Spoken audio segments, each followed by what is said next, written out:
Through our journey and through the documentary of Mallory's Army, what I really wanted to do was continue this voice and continue to showcase other people's stories. Because I think that one of the biggest obstacles that we have is that people feel sorry for you for a few months. You know, they feel sorry, but then they expect you to move on, and what they don't understand is that you never move on. So I wanted to use my life to showcase other people's stories and the things that happen to them, but also what they're doing. They're taking on challenges that I didn't know needed to be taken on, and now that I'm living it, I go, oh, now I can get it. So I'm kind of somber speaking with you today, and I've actually been crying all morning. And I have my tissue ready. I just think that this is such an incredible journey that you and I have together. We met in 2011 at a women's empowerment organization, BIG, and I remember that day I was in such... I do too. I was in such awe of you because you had such confidence when you spoke, and you owned the room, and I just remember I was so new in business, I didn't even know what I was doing, and you had such an amazing following, and you commanded and owned the room. In a strange way, from a business perspective, I've always kind of looked up to you. It's funny because that's what I thought of you, because you stood up and you were so bubbly and full of energy, and you made everybody in the room laugh, and I was like, who is this woman? She's amazing, and she's such a ball of fire. I was like, I have to get to know her. And so our paths have crossed on many different opportunities, from your staging business to your paint business that you recommend. I love that your company, the Paint Diva, and how you're able to bring color into people's life. I always say, from the carpet girl's perspective, life is too short to live in brown and gray. I just feel like that our paths have just continued to intertwine. What brings us here today, though, is we have a true common bond, which is Mallory passed away in June, and in November, your son Robbie passed away. It was very devastating for me, because I remember one day you got a phone call when you were in the office, and you were like, I gotta go. Robbie had had a seizure. So my favorite thing is when people say, tell me about Mal. So tell us about Robbie. I know. Robbie was just the most beautiful little boy. He had that white blonde hair and those blue eyes, and He's your oldest? No, I had twin girls first, and because I had twins, I waited about 4.5 years before I had another one. Right. And then I had Robbie, and then about 5 years later I had David, he's in the middle. He was a quiet baby, and he was very sweet, and because I had two girls, I thought Robbie was just different because he was a boy. You know, if I called his name, he didn't answer me. And I just thought, wow, boys are stubborn. And then I started thinking, well, maybe he can't hear. So I would make noises, and he would turn. And I was like, all right, well, he can hear me. But I couldn't quite figure out what was going on. And then all of his milestones were delayed. He crawled late, he walked late. He said a couple words only when he was stressed. I'd leave him in the nursery, and I'd go work out. And when I left, he'd say mama, or bye-bye, or he wanted his baba. Right. But that was about it. So when he was about 2.5, I realized it had actually been about 3 months since I really heard him say any words.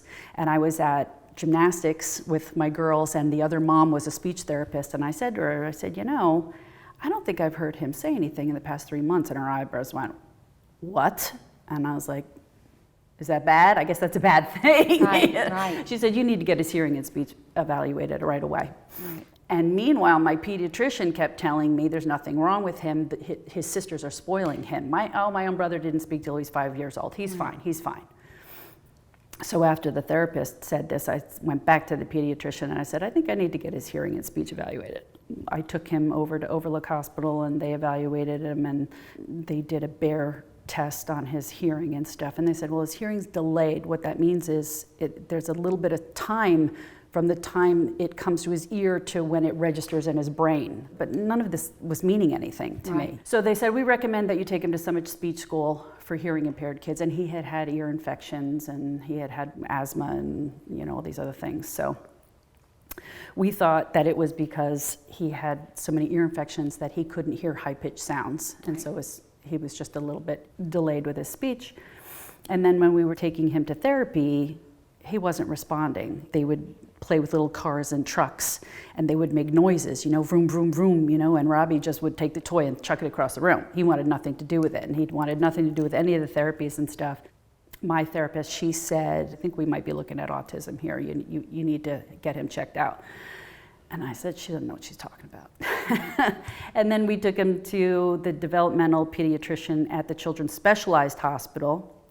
And he just asked me a bunch of questions.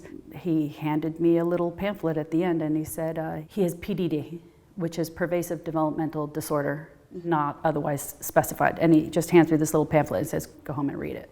And it turned out it was all about autism. And I said, this kid's not autistic, because what I knew of kids with autism was they always said they were not affectionate. They were in their own little world. I said, he's not that. He's affectionate. He likes hugs and kisses. He's not in his own world. He knows exactly what's going on because he watches you. You know, he watches everything that's going on. And it wasn't until I got to the very end of the pamphlet where this woman, a mom, told her story about her son and the odd ways that he would play and the certain things that he did that it's like all the blood just ran out of me. And I said, oh my God, she's describing Robbie. That's when I knew. And that was when he was about 2.5? He was 2.5, and then we had to put him in a special school. But when that set in that day, I always say it's like I went through mourning then, because it was like I had this normal child that you dream of. He's gonna be a baseball player, he's gonna play for the Yankees, you know, all the things that you think about for your son, you know? And all of a sudden it was like that boy was gone, and it's like, no, you have a special needs child. Right. It's like, no, you have a different child. He's not the child you thought he was. I had to mourn the Robbie that I thought he was. And then I had to accept this new child, basically. Right. And that took about a week. Yeah. And then I snapped myself out of it, and I was like, all right, what do we have to do? Let's get her done. The doctor recommended that he goes to a school for autistic kids. Let's go, let's do it. And did you find back then, how old was Robbie when he passed away? He would be 30 now. He'd be 30 now. So that was every bit of 25 years ago. Yeah, so he was born in 1989. Right. So this was in early 90s. There was no internet back then. I couldn't Google autism. I knew nothing about it, you know, and they said he's got to get speech, you know, whatever. I had no resources. There were no books to look. I was looking in the phone book, trying to find something, some kind of information. I couldn't find anything. We didn't talk about it like then, and I bring that up because I shared with you that my cousin growing up is autistic. But growing up, we didn't refer to him as autistic because we didn't know that. And again, this was back in the early 80s. Danny's probably about 5 or 6 years older than me, and he was just the weird kid. He was that weird kid that rode his bicycle up and down. He had to go to severe speech therapy. It took him years. They would tell stories about how they would tie a red balloon to his back and just let him wander around the stores because he could not just stay seated. So they had to let him go because in a store he was just impossible to manage. And as a child growing up in a household with a child like that, you just want them to be normal. I understand when you talked about the mourning of it because I just wanted my cousin to play with us. And when he could play with us, he would.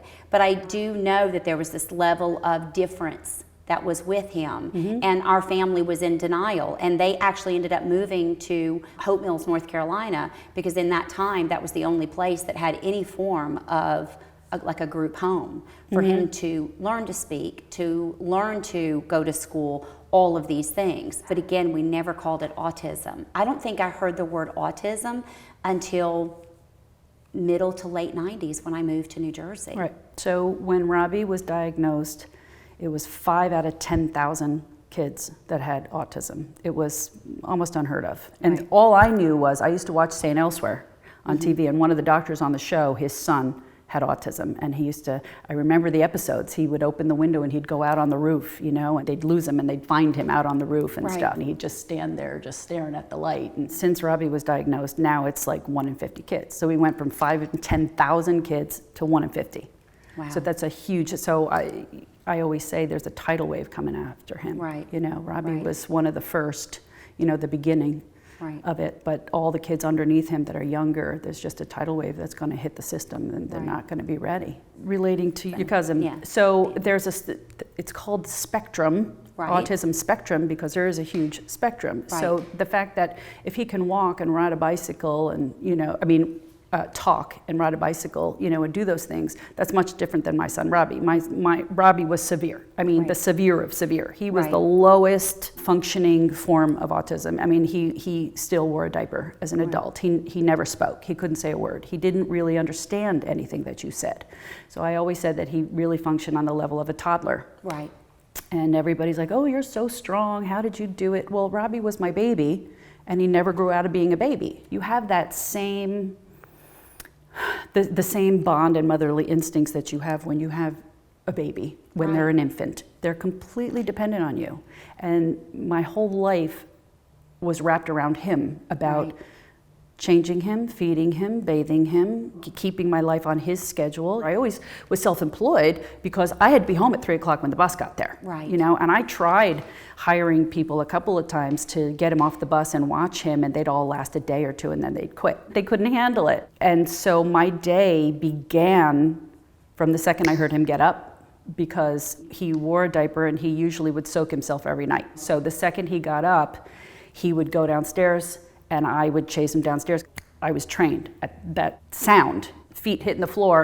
I got up, chased him downstairs, and we went straight in the bathroom and straight in the shower and got him washed up. Then the other kids would get up, I'd get them dressed, I'd get them off to school, then I'd come home, then it was Robbie's turn, and I had to time it to the minute that the bus was coming because he didn't want his shoes on. And so I had to put his shoes on at the last minute right before the bus came to take him out. And if the bus was late by 2 minutes, those shoes were off, they were thrown across the room, I had to go find them. It was a whole ordeal, it was a whole thing.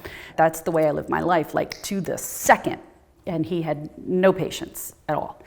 When the day came where I never wanted to put him in a group home, that's a whole other story, but the day that he went to the group home, that morning the house was quiet. And I didn't know what to do with myself. Right. How old was he when that happened? He was 19, 20 when he went into the group home, and that was because he was having seizures. He had his first seizure when he was 17, and he was vomiting all day, he had diarrhea, and then he had the seizure, and he ended up in the hospital. And I talked to the neurologist about his digestive issues, and he said, do you see behaviors around the same time that you're seeing the digestive issues? And I said, yeah, come to think of it, I think I do. And he said, well, keep a calendar of all of that and see what happens. And what we noticed was every time it was a holiday or he was off of school, he would have a stomach issue. And by the way, you still maintain to work and paint murals and to do things and to keep things together. Yes. You also raised 3 other children, a set of twin girls and another child while this was all going on. Yes. What started happening was every Friday night around 6 p.m. he'd start with the stomach. He'd get diarrhea almost every weekend. And on the holidays he'd start with the vomiting. And that's because he wasn't on a schedule? When I started looking at the schedule, I realized it's every time he wasn't in school. Right. So we never ate in the dining room except on a holiday, on Thanksgiving or Christmas. And when he saw us in the dining room eating at the table, he'd start running back and forth. Okay. He was starting to get anxiety. He was starting to get upset. And after putting all the pieces together, and then that night he would end up getting sick. Somehow he put together, oh no, they're eating in the dining room. That means a holiday. That means I'm not going to have school now for the next 4 or 5 days or the next week. And that's when he'd start with the vomiting and he'd get sick. So after keeping a calendar for a year, I said, holy crap.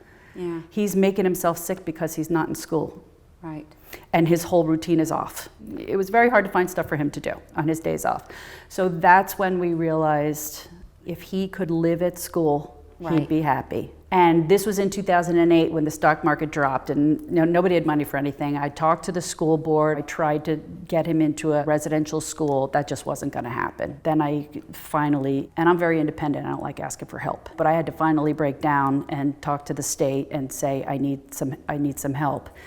And they do everything they can to keep them at home first because the state doesn't want to pay for them to go into a group home. So then they send specialists over. And they came over and they were all kind of in a state of shock when they saw how severe he was. I think that that's really important that you say that, the word spectrum, and you mentioned that a while ago because there's a wide range. And I think that that's one of the biggest misconceptions when you hear the word autism. We like to just have this blanket. People think Rain Man, they think, oh, well, he's really brilliant, right? I'm like, no. Right. No. Right. And I think that that's true. He's 20 years old and he's still doing baby puzzles. So I'm going to assume, since Robbie is, like you said, one of the low level, Robbie never went to mainstream school, I'm guessing, never went into any kind of school and things like that. No. So when we were done with the Summit Speech School, when he turned 3, it was time for him to start preschool, and he was labeled preschool handicapped. And we went around and we looked at different places and ended up at the school that he was at that was specifically for children with autism. Okay. And that was it. And I didn't want him in a regular public school because I didn't want him to get bullied. Okay, so that's the reason why I was going to ask that, is because this is the New Jersey guide. This is the anti-bullying Bill of Rights. And I always find that, number one, the first thing that children are bullied about is their appearance.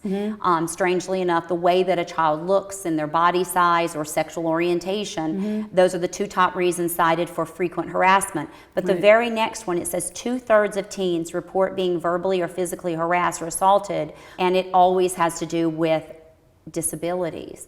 And since I've been on this journey talking to schools and going in, I would have to say every presentation, a parent will come up to me and say that my child is on the spectrum, or my child has autism, or my child has Asperger's, and they're bullied because of it. I have to say, in the back of my head, I'm thinking, well, why? Why? Because they don't understand them.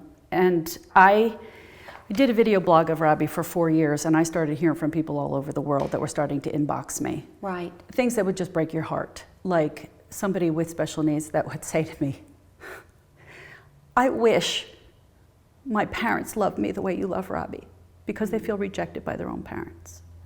And that's something that I did see a lot when Robbie was little. I saw the reaction of the parents. They couldn't accept it. They couldn't accept that there was something wrong with their child, and they wanted them to snap out of it. Correct. And they were blaming vaccinations, they're blaming the doctors, they're blaming whatever. Right.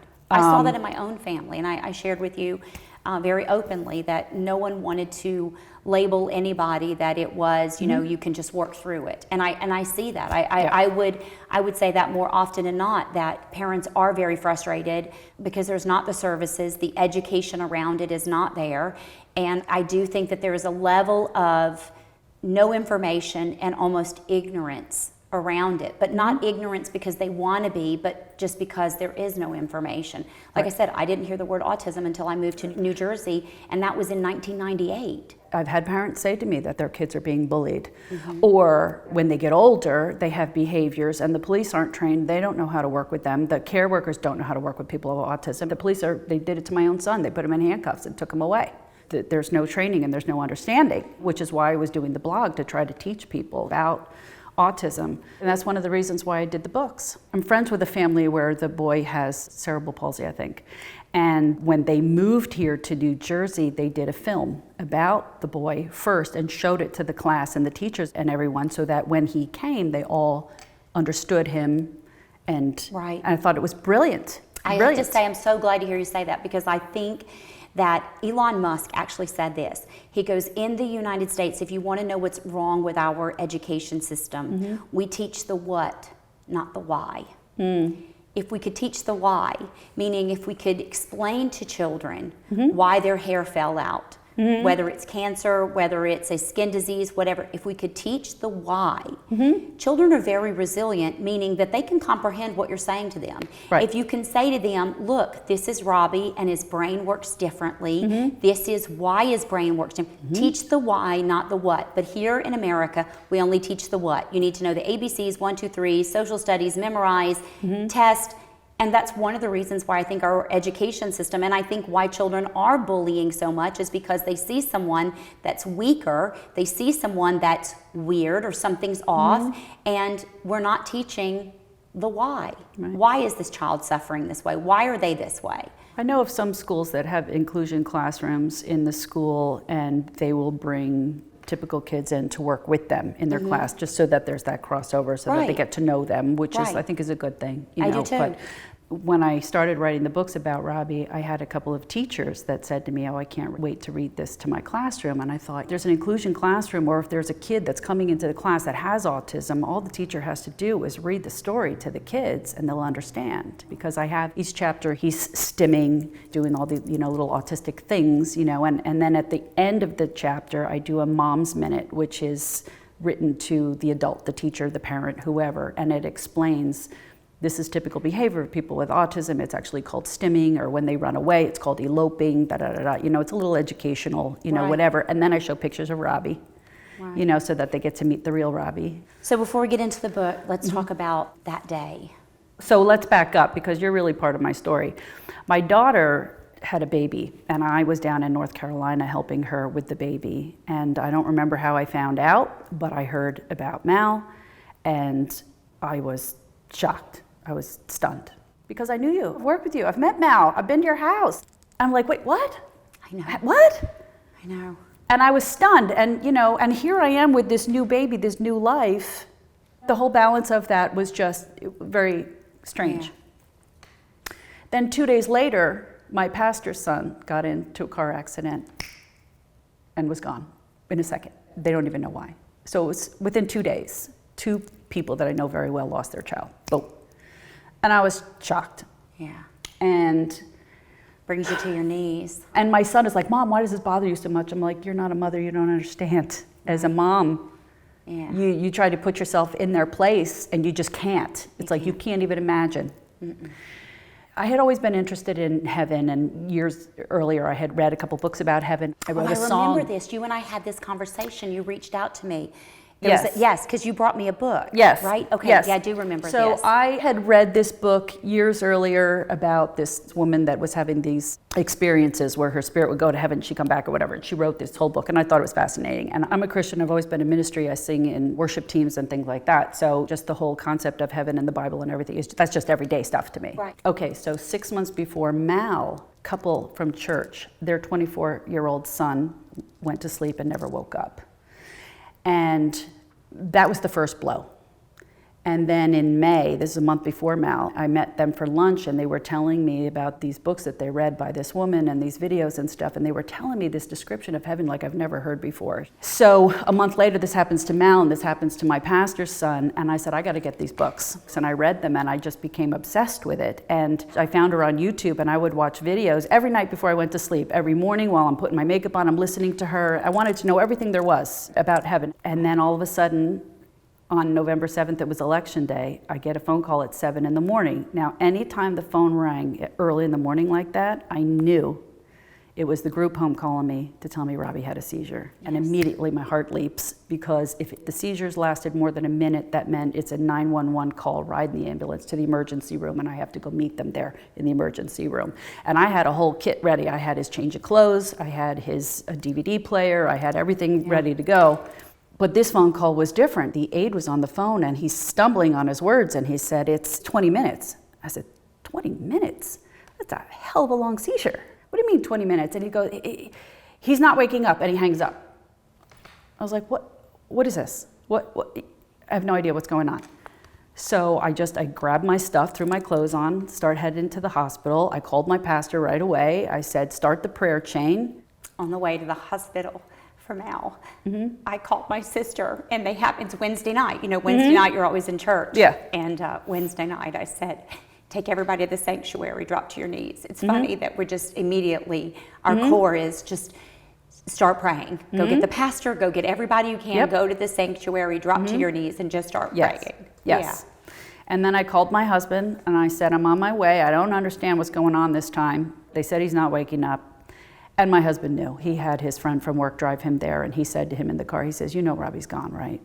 And so I get to the emergency room, and I'm standing outside, and usually by the time I get there, now Robbie lives a mile from the hospital. He lived in Summit. I'm 7 miles away. He should have been there already. So I get there, and there's no ambulance. There's nothing. I'm like, what's going on? Where is he? And my husband shows up. He's like, call the house and see what's going on. So my husband called. He called them up, and he said, and he says, is there a police officer there? He said, let me talk to him. And he walked away, and he had a conversation. I'm talking to his friend. And he hangs up the phone, and he turns around, he looks at me, he goes, Robbie's in heaven. And it's like the scene out of a movie. You collapse, you start screaming, crying, no, So then I didn't know what to do because my husband was a fireman for many years, so he knows the deal. He knew he'd be hooked up to wires and, all kinds of stuff going on over there. And he says, I don't want you seeing him like that. And he took me home. But then I said, but I have to see him. I have to see him one more time. We have to go back. And meanwhile, we called my daughter and my mother-in-law, and they come over to the house. I don't know how much time had passed, half hour maybe or whatever. And then I said, I have to go. So they brought us to the home, and I wouldn't get out of the car. And my husband and my daughter was my rock that day. And she went in. I say the same thing about Carly. Yeah, she was so strong. It's interesting how the siblings, how they move into that role, and they know. When I was in the city and I got the phone call about Mal, you're in the state of shock. I remember hearing the cars and the lights around me, and it was almost like I was in a tornado of just existence. And I was trying to call the 800 number to get the car to turn around and come and get us because it had dropped us off. And I didn't know how to get home. Like, I remember that feeling. And Carly's like, give me the phone. And from that moment on, in 9th grade, she was able to give the reservation number. She was able to talk to dispatch. She was able to do. And I remember standing there watching her, feeling very helpless, that I wasn't able to step up to the plate. I say that was the day that Carly became a woman, that she grew up that day. So my daughter and my husband, they went into the house, and then they came out and they said, Mom, he's laying in his bed. They covered him with his blanket. He looks like he's sleeping. She said, just come in and say goodbye. And I walked into the house, and there was no furniture in the kitchen, so I knew that they must have worked on him in the kitchen. And when he said it had been 20 minutes, what he meant was they were doing CPR on him for 20 minutes. It wasn't a 20-minute seizure. He just didn't know how to tell me. I felt so bad for the staff because they were doing CPR on for a long time, and then they called the squad, and they came, and they were working on him. And so what had happened was Robbie woke up at like 5:30 in the morning. He went to the bathroom, and this is typical of him. This was funny. He got up and he ran out to the living room to go see if the staff was in there doing their job, making sure somebody was there watching him, but he wasn't alone. And he's like, okay. And then he ran back to his room, slammed the door, and got back in bed. And then a half hour later, they went in to wake him up, and he was gone. And the family comes, the friends come over, and then the next wave was, I think it was like the next day, it was all the parents that had special needs kids came to see us because that's their biggest nightmare. That's their biggest fear. And they came over. And we had always said, we never wanted to join this club. We never asked to be in this club. We just found ourselves in it. Then the next wave of people to come were all the parents that had lost their kids. And we said, we really didn't want to join this club. But they understand. So in the midst of that, when one of my good friends from church came over, my husband starts telling her this story about the first time Robbie had a seizure when he was 17. And I don't know if I had blocked it out or I didn't believe him or what, but it was a very traumatic day. I was at church, I was practicing with the band for the worship team, and I heard ambulances fly past because the church is right in the center of town. I heard the ambulances go by, and my instinct knew right away. I said, they're going to my house. And like 15, 20 minutes later, my daughter comes running across the altar. Mom, Robbie had a seizure. We have to go to the hospital right now. So I packed up and I went. But what had happened was my husband was outside. Robbie was inside in his room, and my husband heard. And he ran inside to see what it was. And it was Robbie was up against it. We had this beadboard on the wall, and it was his body banging against the wall, having the seizure. And it was the very first time. And Patty was there. She was home from school, and she's crying and screaming and freaking out and calling 911, and they're telling her what to do and whatever. And then he was just out cold, and he turned blue. And that happens after you have a long violent seizure. Your body will kind of turn blue, and then you kind of come back again. Now, are seizures characteristic of children with autism? Some have, some don't. Okay. So we made it all the way till he was 17. I thought that he would never have them. My husband's telling this story that what had happened was Robbie died after that seizure. And my husband, because like I said, he had been a fireman, he started doing CPR on him. And he was saying, Robbie, no, come back, Robbie, come back. And then the squad came and they worked on him, and he was gone. And I I didn't believe my husband when he told me that. Because by the time I showed up at the hospital, Robbie was awake and he was fine. So I was like, oh, he's exaggerating. He was exaggerating. He did die. He just turned blue and he came back. But he said to me this day, he says, no, do you see the way Robbie looked laying in that bed today? You see how black he was? He says, that's what he looked like when he was 17. It was the same. He was gone that day. And the squad took him out to the ambulance, and my husband was getting ready to call me to tell me he was gone. And all of a sudden, one of the guys came running back up in the house and knocked on the door. They said, he's up. He woke up. He's back. And they couldn't believe it. He was gone for like 10, 15 minutes, and he was back. So by the time I'm coming around, he's back. So I missed that whole scene. And I didn't really get it until the day Robbie went to heaven for good, that my husband's telling this story. Now, here's the amazing thing. I had gotten a text. The day this happened, the very first person that texted me was a friend of mine. She texted me and she said, Cindy, I was praying for you, and the Lord told me that Robbie was supposed to go home a long time ago, but he stayed here longer than he was supposed to out of his love for you. And that killed me. Then a couple hours later, my husband starts telling this story about how Robbie was gone 10 years earlier, and all of a sudden everything clicked. And I said, oh my God, he wasn't supposed to come back, but he came back. Like, I'm just thinking, oh my God, what happened during that 15 minutes that he was gone? Right. He could have gotten a whole tour of heaven or whatever. He had to talk with Jesus up there, and Jesus said to him, Rob, I want you to go back. And he said, okay, I'll go back because I love my mom. I couldn't believe it. So that makes it into the story of my books. I was wondering, because I always knew that you were going to do something great for Robbie. I just couldn't fathom what it was going to be. Me either. Well, first, let's talk a little bit about the ashes, because I know that you have that. You know, the day that this happens, Robbie's laying in the bed. You know, I collapsed on the floor. I couldn't handle seeing him. So finally, I gathered myself and I gave him a kiss. And when I gave him a kiss, I was like, it's not him. It's a shell. He's not here.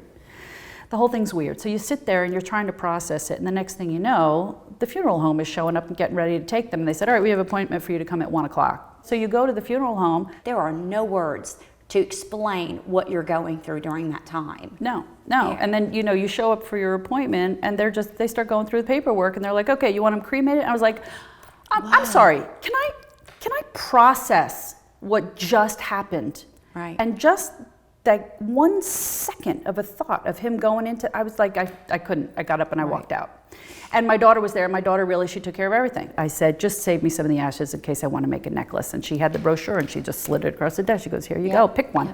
So I picked this one because it looks like the water. Because I always said if Robbie could live in the water, he would. So the next morning, you know, that first morning, I didn't want to get out of bed, but I woke up and I just kind of looked up and I just talked to Robbie. I said, Rob, so what are you doing today? You getting a tour of your mansion? Right. And I felt like he said to me, yes. And all of a sudden I saw this huge, it looked like Atlantis under the sea. I mean, that's where I see him, you know, and he's very alive to me. Right. And I don't even like to say he passed or he's gone, because he's not gone to me. He's very much alive. That first day when all the family and friends came over, you know, the house is full, and then somebody left. And they came back and they found this little penguin on my front lawn, and they said, were your little nieces here? Did they drop this? And I said, no, they haven't been here at all. Like, I have no idea where this came from. It's this little penguin. And it's cute. It looks like maybe a little ringwin in there or something. I said, no, that's odd. I have no idea where it came from. Then when my husband went back to work a couple days later, there's this glass paperweight penguin sitting on his desk. And he said, where did this come from?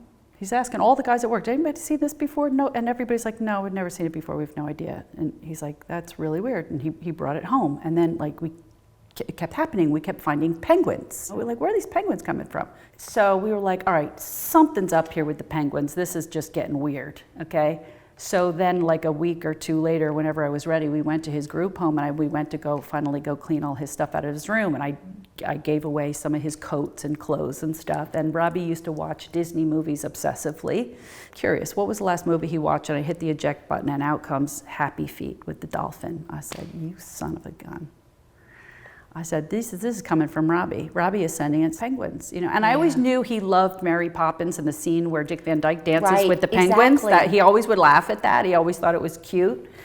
I didn't even know he liked Happy Feet, but that was his latest obsession. So about a year later, I've been working on another book for work. I've been working on a book on how to choose paint colors for your whole house. For like 3.5 years I've been working on this book. So I went to a writer's workshop and I sat down next to a friend of mine from church. She just looks at me and she goes, you're going to write a children's book about a little penguin. I said, I am? Wow. Okay. Oh, that's kind of cute. I like that idea, because she knew about the penguins. And I put that on the shelf for someday. Let me finish my paint book first, and let me get my life straightened out and figure out what I'm doing with my work and career, And if it's someday down the line, I'll write this penguin book. And then a month later, I lost my necklace. Right. And I was at a seminar all day, and I had a lunch break, and I ran down the highway, and I went to Home Depot and Target and like all these places, because I had to stage a house and I needed some pillows and light bulbs and whatever. I get home at 11:30 at night, and I go to take my jewelry off, and I was like, oh crap, it's gone. I was like, you gotta be kidding me. I called people that were where I was at. I said, can you look in the parking lot, look around, see if it was there? And they can't find it. I went on Facebook onto all the town pages. So I wrote on there, and I had a picture of it. I said, I know it's a long shot, but if anybody sees this necklace, to you it's just a pretty piece of glass, but to me it's priceless because it has my son's ashes in it. And I go to bed. I wake up and my phone's blowing up. That thing went viral. It went viral. Like hundreds of thousands of people were sharing this post all over the place. I said, you gotta be kidding. But isn't that the power of social media? Like, that's when I say that's the good. The good side. That's the good side. So to see all these nice people that were all trying to help me, well, it was heartwarming. But I said, I'm never going to see it again. I pictured some kid saw it and stuck it in his pocket in Target, and it's gone forever. And then at 4 o'clock, I checked my phone, and I have an email from this guy that said, Cindy, I think I found your necklace. So I called him up. And sure enough, he said he was at Home Depot, he saw it laying, he says, but I'm sorry to tell you it's broken in 4 pieces. He said, but I do want to get it back to you. I said, absolutely, I want it. And he gave me the pieces, and he let me, he was so shy and he was so cute, but he was this Italian kid from Belleville that just happened to, somebody showed him the post, and he just happened to see it. I said, can I just take a picture with you, because all these people are going to want to know that I found it. And he's like, yeah, sure. So then I posted again on the town pages, and everybody shared it. Oh my God, she found it, whatever. And then a newscaster that lives in Millburn saw the story, and she contacted me through Facebook and said, do you think you and Vinny will be on Channel 2 News? And I called Vinny up, and he says, okay, and then I find out he's so shy, he doesn't like the camera, but he did it for me anyway. He came and did this whole news interview, and then different newspapers and different stations and stuff all picked it up, and they all talked about it. They talked about it on the radio and all this kind of stuff. I said, this is crazy. So NJ.com contacted me, and I talked to him on the phone, and then I told him a friend of mine makes jewelry. She makes these crosses, and she has a little kiln, and she said, Cindy, I can fix it for you.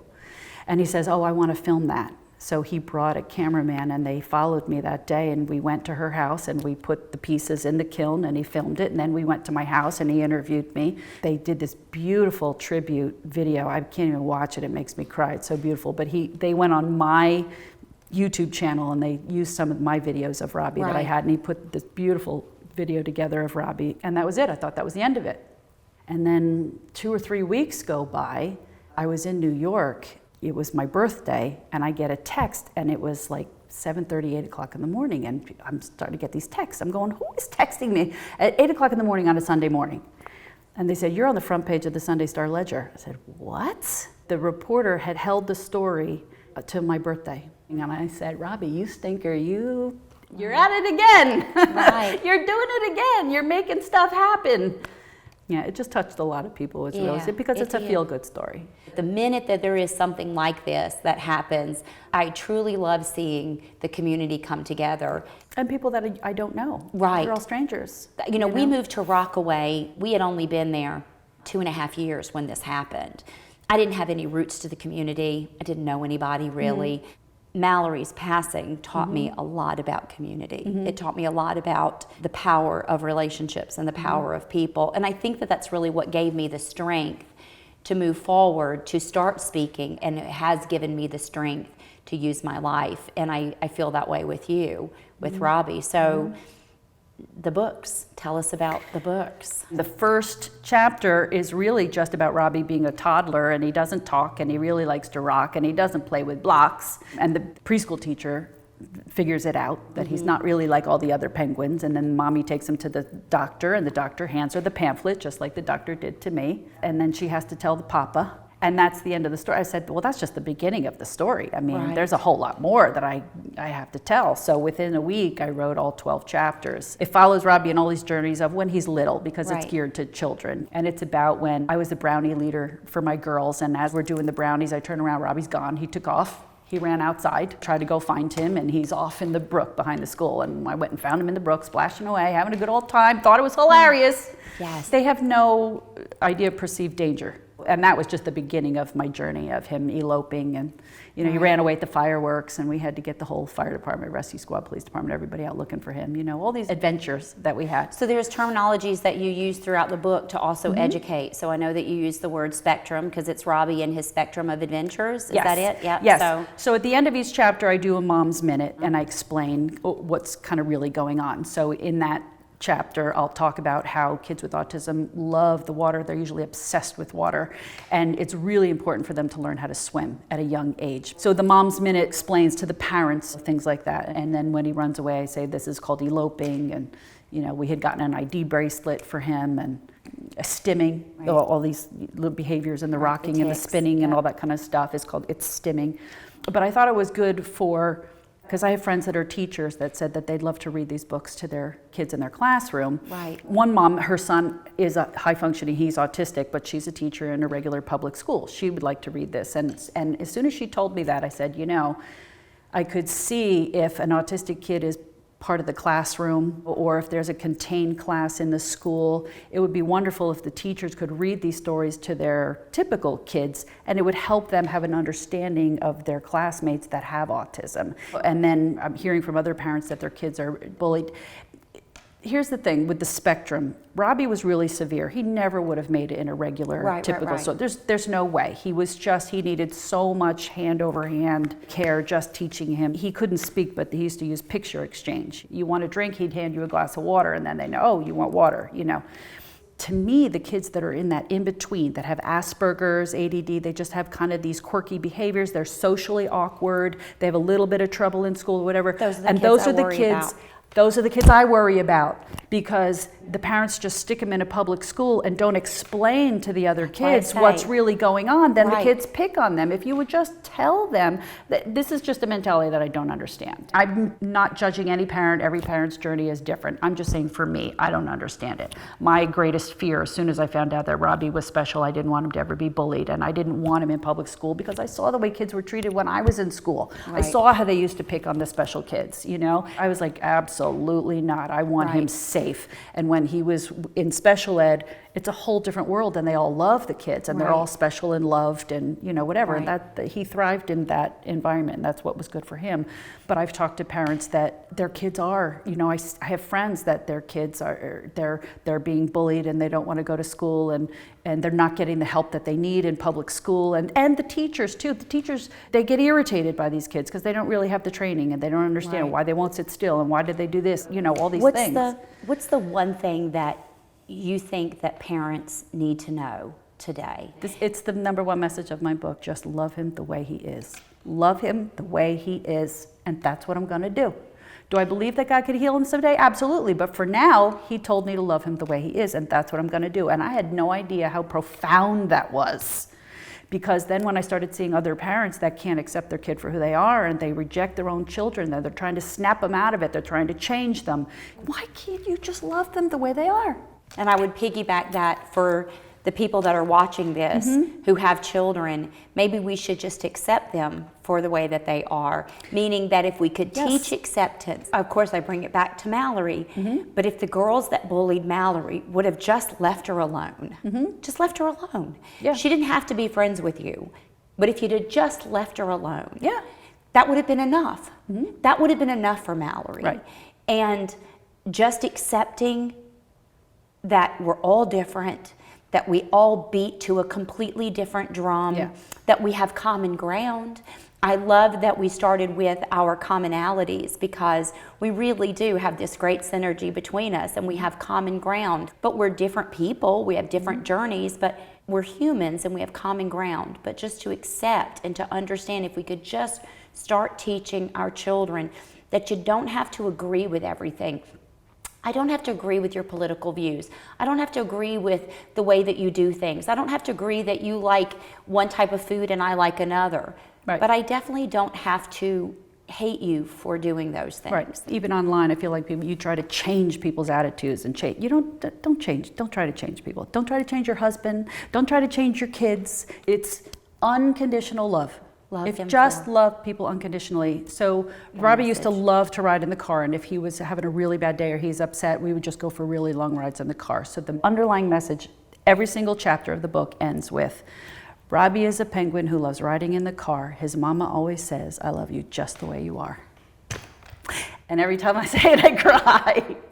As I was writing the book, I'd write a chapter and I'd run downstairs and I'd read it to my husband and he'd start bawling, you know? And every time I got to that line, I couldn't even finish it because I would start crying. Isn't it funny how life has put you in this place and you tried very hard to write a book about paint colors and instead this is where you are.